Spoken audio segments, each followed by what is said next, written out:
Hello दोस्तों। एक खूबसूरत मालकिन और उनके नौकर के बीच जन्मे अनकहे रिश्ते की गहराई को दर्शाया गया है। तो चलिए शुरू करते हैं। उज्जैन के बाहरी इलाके में एक पुराना लेकिन बेहद खूबसूरत हवेली बंगला था।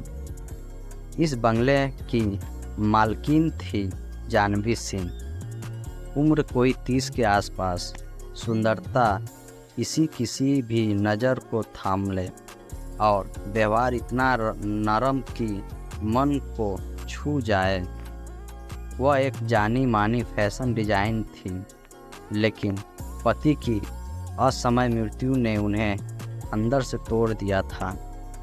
अब वह अकेली ही इस बड़े से बंगले में रह रही थी। एक दिन उसके बंगले पर एक नया नौकर आया। सूरज उम्र में कोई 24 साल, लंबा छरहरा शरीर, गोरा रंग और बड़ी बड़ी आंखें। सूरज गांव से आया था। शहर का अनुभव बहुत कम था, लेकिन उसकी आंखों में ईमानदारी और चाल में एक अलग सा आकर्षण था। जानवी ने जब पहली बार सूरज को देखा तो कुछ सेकंड के लिए जैसे समय थम सा गया। कुछ तो था इसमें, कुछ अनकहा, कुछ बेहद अपना सा। सूरज शुरू में सिर्फ काम से काम रखता था, झाड़ू पोछा, बर्तन और बागवानी। लेकिन धीरे धीरे जानवी ने नोटिस किया कि सूरज का हाथ सिर्फ काम में नहीं, भावनाओं में भी बहुत साफ था। वह हर उस पल में खड़ा होता जब उसे ज़रूरत होती, बिना कहे, बिना शोर किए। एक दिन जब जानवी को तेज बुखार आया तो पूरे घर में बस सूरज ही था जिसने रात भर उसका ख्याल रखा।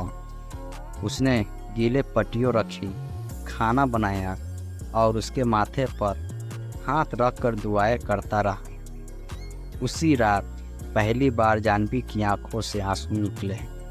कई वर्षों बाद किसी के सस्पेंस ने उन्हें टूटने दिया।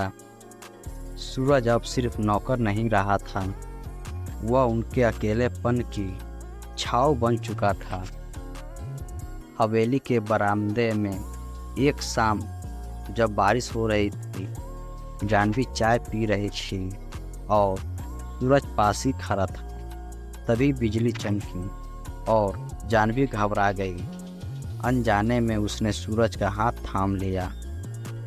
कुछ पल के लिए दोनों की आंखें मिली और वही सब कुछ कह दिया। आपको मुझसे डर नहीं लगता? सूरज ने पूछा। जानवी ने मुस्कुराकर कहा, तुमसे डर नहीं लगता सूरज, तुम्हारे बिना डर लगता है। इसके बाद हवेली में खामोशी नहीं रही। कभी किताबों में बहाने तो कभी संगीत के बहाने दोनों एक दूसरे के और करीब आते गए। अब सूरज उसके सिर्फ एक नौकर नहीं, उनकी ज़िंदगी की उम्मीद बन चुका था। मगर दुनिया इतनी आसान नहीं थी। जब जानवी की पड़ोसन ने सूरज को उसके साथ लंच करते देख लिया तो शहर में बातें फैल गई। एक नौकर के साथ ये शब्द हवा में गूंजने लगे। रिश्तेदारों ने फ़ोन करना शुरू किया, नाम खराब हो जाएगा, जायदाद का क्या होगा, इज्जत की कोई कीमत नहीं बची। जानवी टूटी नहीं, लेकिन चुप हो गई। उन्होंने सूरज से दूरी बनाना शुरू किया। सूरज ने बहुत कोशिश की, लेकिन जानवी चुप थी। एक रात सूरज ने जब छोड़कर हवेली से जाने का फैसला किया, जब जानवी जागी तो सूरज नहीं था। उसका कमरा खाली था और मेज पर एक चिट्ठी रखी थी। मालकिन, आपका करीब रहकर दूर हो जाना, मुझसे दूर रहकर भी मेरा होना, ये सब अब मुझसे नहीं होगा। अगर मेरी मौजूदगी आपके लिए बोझ बन गई है तो मैं जा रहा हूँ, मगर अगर आप कभी आपके दिल को मेरी ज़रूरत हो तो उस गुलाब के पौधे के पास आ जाना, वहीं मिलूँगा हमेशा, आपका सूरज। जानवी भागते हुए बगीचे में गई और वहीं बैठकर रो पड़ी। उन्होंने गुलाब के ऊपर पौधे को छोड़कर कहा, तू मेरा है और रहेगा, चाहे कोई माने या नहीं।